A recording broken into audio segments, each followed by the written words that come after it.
السلام علیکم ورحمۃ اللہ وبرکاتہ. نحمده ونصلي على رسوله الكريم. اما بعد فاعوذ بالله من الشيطان الرجيم. بسم الله الرحمن الرحيم. من عمل صالحا من ذكر او انثى وهو مؤمن فلنحيينه حياة طيبة وَلَنَجْزِيَنَّهُمْ أَجْرَهُمْ بِأَحْسَنِ مَا كَانُوا يَعْمَلُونَ. صدق اللہ العظیم. اللہ رب العزت نے یہ بابرکت لمحات ہم سب کو عطا فرمائے. رمضان کا مہینہ عطا فرمایا, اس کا جمعہ عطا فرمایا, اور یہ آخری جمعہ بھی عطا فرمایا. اس میں قبولیت کے لمحات عطا فرمائے, شب قدر کے لمحات عطا فرمائے. یہ سب اللہ کی نعمتیں ہیں جس میں انسان جتنے نیک اعمال کرتا ہے اللہ تعالیٰ اس کو خوب بڑھ چڑھ کر اس کا ثواب عطا فرماتا ہے. اور یہ انسان نیک عمل کرتا ہے تو اس کا اجر و ثواب اور اس کا بدلہ دینے کا معیار اللہ کے نزدیک مختلف ہے. اور اگر اس انسان سے گناہ ہو جائے, اللہ کی نافرمانی ہو جائے, تو پھر اس کا بدلہ دینے کا معیار اللہ کے ہاں بالکل مختلف ہے. اور یہ معیار صرف وہ رحیم و کریم ذات ہی بنا سکتی ہے. نیکی کا معیار اللہ نے یہ رکھا کہ جو کوئی شخص نیک کام کا صرف ارادہ کر لے تو اللہ تعالیٰ اس کو اس نیک کام کرنے کا ثواب عطا فرما دیتے ہیں. صرف ارادہ. یہاں منفی ذہن, منفی رخ پہ ذہن, نیگیٹو ذہن نہ لے جایا جائے کہ جی پھر ٹھیک ہے ارادہ ہی کر لیں پھر نیک کام کریں نہ. آگے پوری بات سن لیجئے تاکہ پھر وہ ذہن میں منفی بات نہ آئے. واقعی انسان صرف ارادہ کر لے نیک کام کرنے کا, اللہ تعالیٰ اس نیک کام کا ثواب اس کو عطا فرما دیتے. صحابہ کرام رضوان اللہ علیہ اجمعین نے ایک دفعہ نبی صلی اللہ علیہ وسلم سے عرض کیا, یا رسول اللہ صلی اللہ علیہ وسلم, ذہب اہل الدثور بالاجور, کہ یہ جو مالدار ہیں وہ سارا اجر و ثواب وہ لے جاتے ہیں. نمازیں ہم بھی پڑھتے ہیں, وہ بھی پڑھتے ہیں, روزے وہ بھی رکھتے ہیں, ہم بھی رکھتے ہیں, زکوٰۃ وہ بھی دیتے ہیں, ہم بھی تھوڑی بہت دے دیتے ہیں, لیکن ان کے پاس مال و دولت ہے, وہ اعمال کر سکتے ہیں جو ہم نہیں کر سکتے. اگر ہمارے پاس بھی مال و دولت ہوتا ہم بھی وہ کام کرتے. بس اتنی سی بات کی ہے نبی صلی اللہ علیہ وسلم کے سامنے صحابہ نے, تو نبی صلی اللہ علیہ وسلم نے فوراً اس کا حل بتایا. فرمایا کہ آپ ایک دفعہ سبحان اللہ کہہ لو تو اس کا ثواب جو ہے وہ آسمان اور زمین کے درمیان جتنی جگہ ہے اس کو بھر دے گا.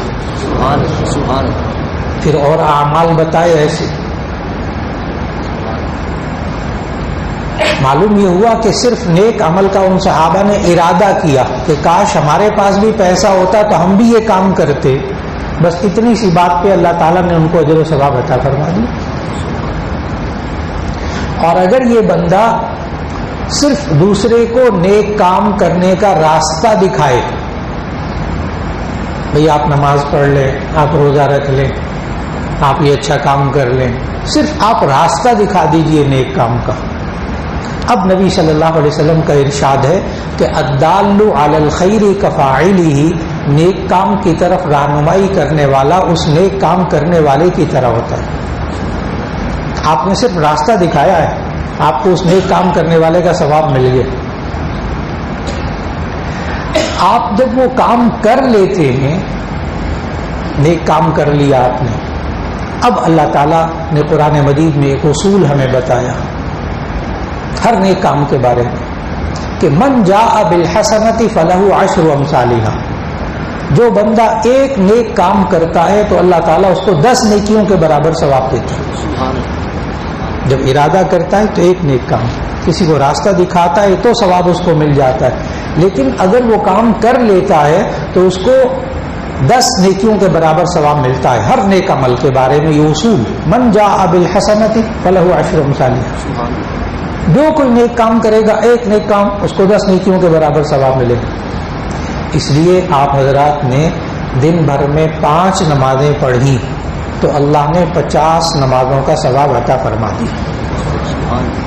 ہر روز اللہ تعالیٰ 50 نمازوں کا ثواب عطا فرماتا ہے. اور پھر یہ انسان نفل نماز یا نفل کام کرتا ہے رمضان کے اندر تو اللہ تعالیٰ اس کو فرض کام کرنے کے برابر ثواب عطا فرماتے ہیں. اور آپ نے فرض نمازیں ادا کی، فرض رکعات ادا کی، فرض روزے ادا کیے. اگر کوئی بندہ رمضان میں فرض کام کر لے تو نبی صلی اللہ علیہ وسلم نے اصول بتایا، من ادا فریضۃ فیہ کان کمن ادا 70 فریضۃ فیما سواہ. جو رمضان میں فرض کام کرتا ہے اس کو اور دنوں میں 70 فرض کرنے کے برابر ثواب ملتا ہے. سبحان اللہ. آپ ایک دفعہ زکوٰۃ دیتے آپ کو 70 مرتبہ زکوٰۃ دینے کا ثواب ملتا ہے. اس لیے اب رمضان کے بعد شوال میں نبی صلی اللہ علیہ وسلم نے 6 روزے رکھنے کی تلقین کی. 6 روزے شوال کے، اس کو آپ الگ الگ بھی رکھ سکتے ہیں، ایک ساتھ بھی رکھ سکتے ہیں. عید کے دن بس روزہ رکھنا ممنوع ہے. عید کے دن روزہ رکھنا ممنوع ہے، مکروہ تحریمی ہے. سال کے 5 دن ہیں جن میں نبی صلی اللہ علیہ وسلم نے روزہ رکھنے سے منع فرمایا. ایک عید الفطر کا دن اور 4 دن عید الاضحیٰ کے. عید الاضحیٰ کی 10، 11، 12 اور 13 تاریخ. قربانی کے دن پہلے 3 دن ہوتے ہیں لیکن چوتھا دن جو ہے اس میں بھی آپ روزہ نہیں رکھ سکتے. تو کل سال کے 5 دن ہیں جن میں روزہ نہیں رکھنا. اگر کوئی رکھے گا تو اس کو گناہ ہوگا. بڑی عجیب سی بات ہے، روزہ رکھے گا تو اس کو گناہ ہوگا عید کے دن. کیوں؟ اس لیے کہ آپ نے عبادت کا مفہوم سمجھنا ہے کہ عبادت کس کو کہتے ہیں. بھوکا رہنا، پیاسا رہنا عبادت نہیں ہے. نماز کی شکل میں اٹھنا بیٹھنا یہ اس طرح نماز بذات خود عبادت نہیں ہے. جب تک یہ عبادت، یہ کھانا پینا چھوڑنا، بھوکا رہنا یا نماز کی طرح اٹھنا بیٹھنا، رکوع سجدے کرنا، یہ جب اللہ اور اس کے رسول صلی اللہ علیہ وسلم کے حکم کے مطابق ہوگا تو عبادت ہوگی، ورنہ نہیں، ورنہ الٹا گناہ ہو جائے گا. یہ کھانا پینا، کھانا بھی عبادت نہیں ہے اور نہ کھانا بھی عبادت نہیں ہے. اصل میں یہ ہے کہ اگر آپ نے کھانا کھایا اللہ اور اس کے رسول صلی اللہ علیہ وسلم کے حکم کے مطابق تو وہ عبادت ہے. اگر اس کے حکم کے خلاف ہے تو وہ عبادت نہیں، گناہ ہے. جیسے عید کے دن روزہ رکھنا مکروہ تحریمی، حرام کام کا گناہ ہوتا ہے. کیوں؟ اس دن کہا کہ کھاؤ، اب نہ کھانا اس دن یہ گناہ کی بات ہوگی. بالکل اسی طرح نماز پڑھنا بہت بڑی عبادت، لیکن 3 اوقات میں نماز پڑھنے سے منع کیا، عند طلوع وعند الغروب وعند الاستواء. عند طلوع، جب سورج طلوع ہو رہا ہو تو سجدہ کرنا حرام، جب سورج غروب ہو رہا ہو سجدہ کرنا حرام، اور نصف نہار جب بالکل سورج دوپہر کو سر پہ ہو اس وقت بھی سجدہ کرنا حرام. اب اس وقت بندہ نماز پڑھے گا تو کہا جائے گا حرام کام کر رہا ہے. اب وہ کہ میں تو نماز پڑھ رہا ہوں. جی، آپ کی یہ نماز اللہ اور اس کے رسول صلی اللہ علیہ وسلم کے حکم کے مطابق نہیں ہے. اب عبادت کا تصور واضح کرنا ہے. روزہ رکھنا بذات خود عبادت نہیں ہے. روزہ رکھنا تب عبادت ہوگا جب اللہ اور اس کے رسول صلی اللہ علیہ وسلم کے حکم کے مطابق ہوگا. تو عید کے بعد آپ 6 روزے رکھیں تو نبی صلی اللہ علیہ وسلم نے فرمایا، عام طور پر یہ جملہ یوں بیان کیا جاتا ہے کہ جناب اگر عید کے بعد 6 روزے رکھیں تو پھر سارا سال روزے رکھنے کا ثواب ملتا ہے. درست حدیث، بالکل درست، لیکن اس حدیث کو مکمل بیان نہیں کیا جاتا کیونکہ بعض لوگ پھر اشکال کرتے ہیں، کہتے ہیں مولانا آپ نے رمضان کے روزوں کا تو اتنا ثواب نہیں بتایا، تو شوال کے 6 روزوں کا اتنا ثواب بتا دی. اس کی وجہ یہ ہے کہ لوگ حدیث پوری بیان نہیں کرتے. حدیث کے الفاظ جو جامع ترمذی میں حدیث کی کتابوں میں ہیں وہ پورے الفاظ یہ ہیں، من صام رمضان ثم اتبعه ستا من شوال کان کصیام الدہر.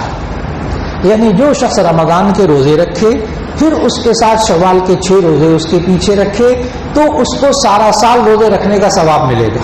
یہ ہے پوری حدیث. یہ پورا سال کیسے؟ اس حدیث کی تشریح محدثین نے کی. ابھی میں نے اصول بتایا قرآن مجید کی آیت پڑھ کے کہ من جاء بالحسنۃ فلہ عشر امثالھا. جو بندہ ایک نیک کام کرتا ہے نا اللہ اس کو 10 نیکیوں کے برابر ثواب دیتا ہے. 5 نمازیں پڑھتا ہے اس کو 50 کے برابر ثواب ملتا ہے. بالکل اسی طرح اس بندے نے ایک روزہ رکھا تو 10 روزوں کا ثواب ملا. رمضان کے 30 روزے رکھے تو 300 روزوں کا ثواب ملا. پھر 6 روزے شوال کے رکھے تو 60 روزوں کا ثواب ملا. 360 روزے ہو گئے. سارا سال روزے رکھتا. یہ اسی آیت کے تحت من جاء بالحسنۃ فلہ عشر امثالھا. اس لیے شوال کے 6 روزوں کی فضیلت سمجھ میں آ گئی بہت اچھی طرح کہ وہ سال کے کیسے بن جاتے ہیں. پھر یہ انسان رمضان میں آخر میں نبی صلی اللہ علیہ وسلم نے اس پر ایک اور چیز واجب قرار دی اور وہ ہے صدقہ فطر. صدقہ فطر یہ واجب ہوتا ہے ہر اس شخص پر جو صاحب نصاب ہو، چاہے اس پیسے پر پورا سال نہ گزرا ہو. عید کے دن ایک دن پہلے آپ کے پاس نصاب کے برابر مال آ گیا. اب نصاب نبی صلی اللہ علیہ وسلم نے بتایا 200 درہم چاندی کے، اور 1 درہم ہوتا ہے 3 گرام 62 ملی گرام کا، اور جس کو ہم کہتے ہیں 52.5 تولہ چاندی. اس کے گرام بنتے ہیں 200 درہم کے 612 گرام چاندی. اب 52.5 تولہ چاندی یا 612 گرام چاندی، اس کے کل پیسے بنتے ہیں آج کل 88,900 روپیہ تقریباً. تو آپ 90,000 کے قریب ذہن میں رکھ لیجیے کہ اگر کسی بندے کے پاس 90,000 روپیہ ضرورت سے زائد موجود ہوں، چاہے سال نہ گزرا ہو، یا ضرورت سے زائد سامان موجود ہو اور اس کی مقدار اتنی بنتی ہو، تو ایسی صورت میں اس بندے پر صدقہ فطر واجب ہے، چاہے وہ روزے رکھے یا نہ رکھے. یہ ایک اہم پوائنٹ ہے.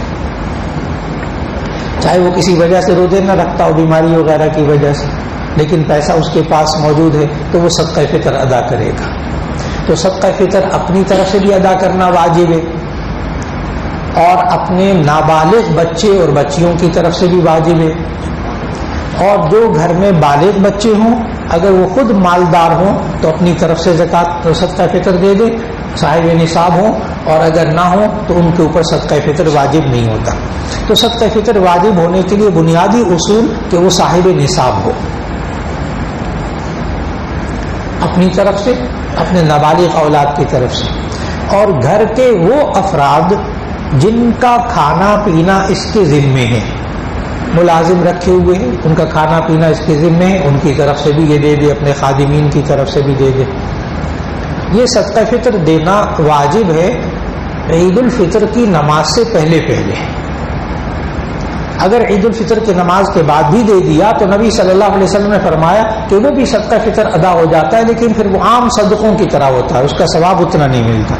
تو عید الفطر کی نماز کے لیے جانے سے پہلے آپ رمضان میں بھی دے سکتے ہیں. صدقہ فطر کتنا دینا ہوتا ہے؟ نبی صلی اللہ علیہ وسلم کے احادیث سے معلوم ہوتا ہے کہ اگر گندم کا صدقہ فطر دیں تو وہ 1.25 کلو، نصف صاع گندم کا، اور اگر کھجور کا یا کشمش کا دیں تو ایسی صورت میں وہ 3.5 کلو، 1 صاع پورا. اب 1.25 کلو گندم آپ 2 کلو لگا لیجئے. آج کل ماڈل ٹاؤن اور اس کے ارد گرد لاہور میں 80 روپے سے لے کر 88 روپے تک کلو گندم مل رہی ہے. آٹا نہیں، آٹا اور چیز اس میں ریٹ ملتا ہے، وہ سستا ہو جاتا ہے. گندم تو گندم 80 روپے تقریباً مل رہی ہے. تو اگر 2 کلو گندم بھی لگائیں تو 160 روپے. میں نے آسان سی بات بتائی اس لیے کہ لوگ بہت پوچھتے ہیں کہ جناب کوئی کتنا بتاتا ہے صدقہ فطر، کوئی کتنا بتاتا ہے، تو صحیح مقدار کیا ہے؟ تو میں نے عرض کیا صحیح مقدار معلوم کرنے کے لیے آپ اپنے علاقے کے دکاندار سے پوچھ لیں گندم کیا بھاؤ ہے، اختلاف ختم ہو گئے بس. تو میں نے بتایا کہ 160 روپے تقریباً ایک بندے کا صدقہ فطر ہے گندم کے حساب سے. اور اگر کشمش کے اعتبار سے جو مالدار حضرات ہیں وہ کشمش کے اعتبار سے، کھجوروں کے اعتبار سے، آج کل کھجوروں کا ریٹ بھی سب کو معلوم ہوتا ہے، اپنے علاقے سے عام کھجوروں کا ریٹ معلوم کر لیجئے، اس حساب سے 3.5 کلو کھجوروں کی قیمت آپ دے سکتے ہیں۔ وہ مختلف ہوتی رہتی ہے، تو آپ قریبی دکاندار سے پوچھ لیجئے 3.5 کلو کھجوروں کی کتنی قیمت بنے گی۔ جو مالدار حضرات ہیں وہ اس میں سے دے، تاکہ مستحق لوگوں کے ساتھ تعاون ہو سکے۔ پھر اس کے ساتھ ساتھ یہ صدقہ فطر آپ کس کو دے سکتے ہیں، یہ کس کو دے سکتے ہیں، اس سے پہلے بتا دوں کہ صدقہ فطر دینے کے لیے یہ بتانا ضروری نہیں کہ یہ صدقہ فطر ہے، بالکل ضرورت نہیں۔ آپ اس کو عیدی کہہ کر دے سکتے ہیں، ہدیہ کہہ کر، تحفہ کہہ کر دے سکتے ہیں، صدقہ فطر بتانے کی بھی ضرورت نہیں۔ ہاں البتہ یہ ضروری ہے کہ وہ مستحق ہو، یہ ضروری، وہ زکوٰۃ کے جو مصارف ہیں جب ضرورت پیش آ جائے کہ صدقہ فطر اور زکوٰۃ کن لوگوں کو دی جا سکتی ہے، تو سورہ توبہ کی آیت نمبر 60، سورہ توبہ آیت نمبر 60 کا مطالعہ کر لیجئے، صرف ترجمہ پڑھ لیجئے۔ اس میں اللہ تعالیٰ نے 8 مصرف بتائے ہیں، 8 قسم کے انسان بتائے ہیں جن کو آپ صدقہ فطر دے سکتے ہیں۔ انما الصدقات للفقراء والمساکین والعاملین علیہا والمؤلفۃ قلوبہم وفی الرقاب والغارمین وفی سبیل اللہ وابن السبیل، 8 ہو گئے کہ یہ زکوٰۃ اور صدقات فقیر کو دے سکتے ہیں۔ فقیر سے مراد یہ عام طور پر جنہوں نے بھیکاری ہوتے ہیں، جنہوں نے اپنا پروفیشن بنایا ہوتا ہے، وہ ان کو نہ دے۔ ہاں البتہ جو واقعی فقیر ہو، یعنی کیا معنی کہ جو صاحب نصاب نہ ہو، جس پر خود زکوٰۃ فرض نہ ہوتی ہو، وہ فقیر ہے قرآن کے نقطہ نظر سے۔ مسکین جس کے پاس کھانے کو کچھ نہ ہو۔ والعاملین علیہ، زکوٰۃ کا کام کرنے والے، آپ ان کو زکوٰۃ میں سے تنخواہ دے سکتے ہیں، زکوٰۃ کے لیے اکاؤنٹنٹ رکھے یا کچھ ایسا محکمہ زکوٰۃ کے اندر۔ والمؤلفۃ قلوبہم، لوگوں کے دلوں کو اسلام پر جوڑنے کے لیے زکوٰۃ دینا، کہ کہیں یہ غربت کی وجہ سے اور معاشی مسائل کی وجہ سے کہیں یہ بے دین نہ ہو جائے، کوئی اس کو عیسائی نہ بنا دے، کوئی قادیانی نہ بنا دے، کوئی اس طرح نہ کر دے، بڑی مشینریاں کام کر رہی ہوتی ہیں، تو اس کے ایمان کو بچانے کے لیے اس سے آپ زکوٰۃ سے مدد کرتے ہیں۔ والغار، اور پھر رقابی، غلاموں کو آزاد کرنے کے لیے، وہ آج کل ہے نہیں، اور پھر رقابی والغارمین، اور قرض دار کو آپ زکوٰۃ دے دیں، صدقہ فطر دے دیں تاکہ وہ اپنا قرض اتار سکے، یہ بھی آپ کر سکتے ہیں۔ وفی سبیل اللہ، اللہ کے راستے میں جو کام کر رہے ہیں ان کو صدقہ فطر زکوٰۃ دے سکتے ہیں۔ وابن السبیل نمبر 8، اور مسافر کو آپ حالت سفر میں وہ محتاج ہو گیا تو آپ اس کو زکوٰۃ اور صدقہ فطر دے سکتے ہیں۔ آپ اپنے رشتہ داروں کو بھی صدقہ فطر دے سکتے ہیں جو مستحق ہو، بس اس میں احتیاط کر لیجیے کون سے رشتہ دار جن کو آپ صدقہ فطر نہیں دے سکتے۔ اپنی نسل سے اوپر، اپنی نسل سے نیچے نہیں دے سکتے، یہ اصول۔ اب میں اس کو تھوڑا سا واضح کر دوں۔ اپنی نسل سے اوپر یعنی باپ، ماں، دادا، دادی، نانا، نانی، آپ ان کو زکوٰۃ صدقہ فطر خود نہیں دے سکتے۔ اپنی نسل سے نیچے بیٹا، بیٹی، پوتا، پوتی، نواسا، نواسی، آپ ان کو نہیں دے سکتے، چاہے مستحق بھی ہوں آپ نہیں دے سکتے۔ میاں بیوی ایک دوسرے کو زکوٰۃ صدقہ فطر نہ دیں بس۔ باقی ہر رشتہ دار کو جو مستحق ہو آپ صدقہ فطر دے سکتے ہیں، زکوٰۃ دے سکتے ہیں، عیدی کہہ کر دے سکتے ہیں۔ حقیقی بہن بھائی کو آپ زکوٰۃ دے سکتے ہیں، صدقہ فطر دے سکتے ہیں، حقیقی بہنوں کو دے سکتے ہیں، بھانجے بھتیجوں کو دے سکتے ہیں، یعنی اور جتنے بھی رشتہ دار ہیں سب کو آپ دے سکتے ہیں۔ اور صدقہ فطر اور زکوٰۃ رشتہ دار کو دینا، اس میں 2 ثواب ہیں، ایک وہ زکوٰۃ صدقہ فطر ادا کرنے کا اور ایک صلہ رحمی کا۔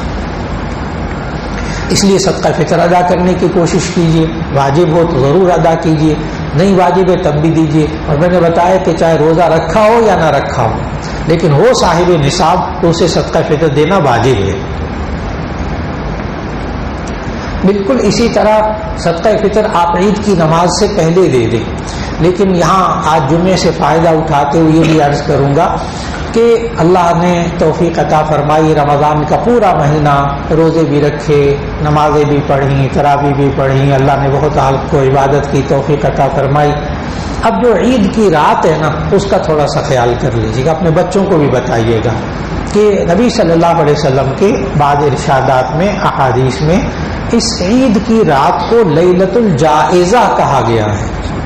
لیلۃ الجائزہ، انعام والی رات، کہ اس طرح اللہ تعالیٰ اس کے نیک کاموں کا اجر و ثواب دیتا ہے، انعام دیتا ہے۔ اب معاشرے میں کون ایسا بندہ ہوگا کہ اس کے بیٹے کا کانوکیشن ہو، اس کی بیٹی کا کانوکیشن ہو، تعلیم حاصل کی، اب اس کو ڈگری ملنے والی ہے، اور اس دن وہ بیٹا اور بیٹی بازار میں شاپنگ کرنے چلے جائیں؟ معاشرے میں کوئی بھی عقل مند ایسا نہیں ہے۔ جب انعام ملنے والا وقت ہوتا ہے اس وقت سارے انعام لینے کی کوشش کرتے ہیں، اور وہ انعام والی رات ساری رات نوجوان طبقہ خاص طور پر وہ بازاروں میں گزار دے، شاپنگ کو ایک آدھ دن پہلے شاپنگ کر لی جائے۔ عید کی رات کو خاص طور پر بچنے کی کوشش کی جائے کہ کم از کم انسان کی آنکھوں سے گناہ سرزد ہو رہے ہیں، انسان کے کانوں سے گناہ سرزد ہو رہے ہیں، ایسے مجمع میں جا رہا ہے، اس سے بچنے کی بھرپور کوشش ہو جائے۔ پھر عید کا دن مسنون طریقے سے گزارنے کی کوشش کر لیجیے، کوئی مشکل کام نہیں۔ عید کے دن احادیث میں 13 سنتیں موجود ہیں، میں ترتیب سے عرض کرتا ہوں تو وہ انشاءاللہ ذہن نشین ہو جائیں گے آسانی سے۔ اس میں بچوں کو بھی پابند کیجیے، پہلے سے سکھائیے، خود بھی عمل کرنے کی کوشش کر لیجیے، بہت آسان آسان باتیں۔ نبی صلی اللہ علیہ وسلم عید کے دن جلدی بیدار ہوتے تھے، جلدی جاگتے تھے۔ تو آج کل ویسے ساری کھانے کی عادت پڑی ہوئی ہے، تو عید کے دن جلدی جاگنا آسان ہے انشاءاللہ، بشرطے کہ رات شاپنگ میں نہ گزری ہو۔ اگر رات ساری بازاروں میں گزری پھر عید کی نماز بھی بسا اوقات رہ جاتی ہے۔ تو یہ عید کے دن جلدی بیدار ہونا سنت، عید کے دن غسل کرنا سنت، عید کے دن غسل کرنا سنت، عید کے دن مسواک کرنا سنت، مسواک کرنا سنت، عید کے دن خوشبو لگانا سنت۔ اب لگاتے ہیں خوشبو، لیکن یہ سوچ کر لگائیے کہ سنت ہے، ثواب ملے گا انشاءاللہ۔ تو عید کے دن خوشبو لگانا سنت۔ عید کے دن اپنے کپڑوں میں سے بہترین کپڑے پہننا، اچھے کپڑے پہننا، یہ سنت۔ نئے کپڑے ہونا ضروری نہیں، اللہ دے دے تو ضرور پہن لیجیے، کیونکہ حدیث میں جو لفظ، روایات میں جو لفظ آتا ہے وہ آتا ہے احسن ثیابہ، اپنے کپڑوں میں سے بہترین کپڑے، اچھے کپڑے وہ پہن لے، یہ بھی سنت۔ پھر اس کے ساتھ ساتھ عید الفطر کے موقع پر عید کی نماز کے لیے جانے سے پہلے کوئی میٹھی چیز کھانا سنت۔ ضروری کہ سیویاں ہوں، جو بھی کوئی چیز میٹھی ملے کھا لیجیے، نبی صلی اللہ علیہ وسلم کی بھی سنت۔ عید الاضحیٰ کے موقع پر نبی صلی اللہ علیہ وسلم عید کے لیے جانے سے پہلے کچھ نہیں کھاتے تھے، قربانی کے گوشت میں سے بعد میں کھاتے تھے، لیکن عید الفطر کے موقع پر نبی صلی اللہ علیہ وسلم کچھ کھا کر جاتے تھے۔ اس لیے بچوں کو بھی جو جا رہے ہیں، جلدی جلدی تیار ہو رہے ہیں، عید کی نماز کے لیے جا رہے ہیں، ان کو پابند کیجیے تھوڑا سا کہ اس سنت پر بھی عمل کریں۔ پھر عید الفطر کے لیے پیدل جانا سنت، عید الفطر کے لیے پیدل جانا سنت۔ ہاں دور ہو، سواری پہ جانا ہو، ضرور چلے جائیے، قریب جا کر پھر پیدل پہ آ جائیے۔ عید الفطر کی نماز ذرا تاخیر سے پڑھنا سنت، عید الاضحیٰ کی نماز جلدی پڑھنا سنت، اور عید الفطر کی نماز تاخیر سے پڑھنا سنت۔ چنانچہ الحمدللہ، اللہ جزائے خیر دے ماڈل ٹاؤن سوسائٹی والوں کو، ان کے ذمہ داران کو، کہ انہوں نے ہم سب کے لیے سہولت پیدا کر دی کہ وہ سنت کے مطابق عید الفطر کی نماز ادا کریں گے انشاءاللہ۔ اور یہاں سینٹرل پارک میں ادا کی جاتی ہے، تو اسی صورت میں 7:30 بجے انشاءاللہ عید کی نماز باقاعدہ کھڑی ہو جائے گی انشاءاللہ، ٹھیک 7:30 بجے، اور 7 بجے بیان شروع ہو جائے گا۔ تو کوشش یہ ہو کہ 7 بجے پہنچنے کی، 7 بجے سے بھی چند منٹ پہلے پہنچنے کی کوشش ہو جائے، تاکہ وہ دین کی بات بھی اچھی طرح سن لیں، جگہ بھی مناسب مل جائے اور آرام سے بیٹھ جائیں۔ اور پھر اس کے ساتھ ساتھ یہ ہے کہ اگر عین وقت پہ کوشش کی جائے تو بسا اوقات تکبیرات چھوٹ جاتی ہیں، جلدی جلدی جاتے ہیں، صفیں بھی نہیں بنتی، سیدھی نہیں ہوتی، تو آرام سے جائیے۔ نبی صلی اللہ علیہ وسلم عید الفطر کی نماز تاخیر سے پڑھتے تھے، لہذا یہاں اسی اصول کے مطابق 7:30 بجے نماز ہوگی انشاءاللہ۔ اور نبی صلی اللہ علیہ وسلم باوجود مسجد نبوی ہونے کے کھلے میدان میں جا کر تمام صحابہ کو اکٹھے کر کے نماز عید الفطر اور نماز عید الاضحیٰ ادا کرتے تھے۔ اللہ تعالیٰ جزائے خیر دے ماڈل ٹاؤن سوسائٹی والوں کو، کہ ان کے ذمہ داران کو، کہ انہوں نے اس بات کا بھی اہتمام کیا کہ سب مسجدوں میں کہیں بھی عید کی نماز نہیں ہوتی، اور ماڈل ٹاؤن میں صرف سینٹرل پارک میں عید کی نماز ہوتی، یہ بھی سنت ہے۔ پھر جب واپس آئیں تو راستہ تھوڑا سا بدل کر آئیں، یہ بھی جامع ترمذی کی حدیث ہے کہ نبی صلی اللہ علیہ وسلم جس راستے سے آتے تھے تھوڑا سا راستہ بدل لیتے تھے واپس آتے وقت۔ تو یہ عید کی سنتیں آسان آسان بچوں کو بھی کہیے اس کے مطابق عمل کریں.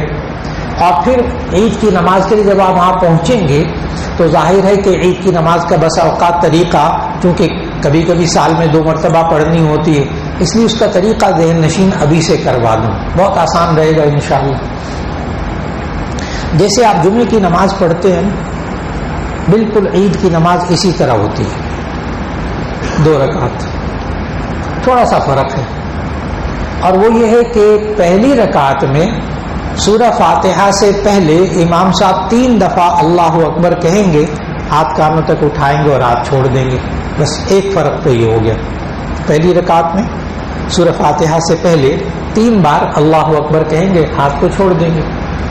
اور دوسری رکعت میں رکوع میں جانے سے پہلے، دوسری رکعت میں رکوع میں جانے سے پہلے، یعنی پہلے سورہ فاتحہ پڑھیں گے امام صاحب، پھر سورت پڑھیں گے، پھر رکوع میں جانے سے پہلے 3 تکبیرات کہیں گے، اللہ اکبر کہہ کر ہاتھ چھوڑ دیجئے. بس باقی نماز بالکل جمعے کی طرح ہے. بس اس 2 باتوں کو ذہن میں رکھ لیجئے، پہلی رکعت میں سورہ فاتحہ سے پہلے 3 تکبیرات اور دوسری رکعت میں رکوع میں جانے سے پہلے کی 3 تکبیرات. اللہ رب العزت ہمیں عید الفطر سنت کے مطابق ادا کرنے کی توفیق عطا فرمائے، اور جن حضرات نے روزے رکھے، نمازیں پڑھی، قرآن مجید پڑھا، اللہ تعالیٰ سب کو ثواب عطا فرمائے. اور جو اللہ تعالیٰ نے روزے کے اندر تقویٰ کی، پرہیزگاری کی، گناہوں سے بچنے کی جو اللہ نے تربیت عطا فرمائی ہے، اللہ اس تربیت کو ساری زندگی جاری رکھنے کی توفیق عطا فرما دے. وآخر دعوانا ان الحمد للہ رب العالمین.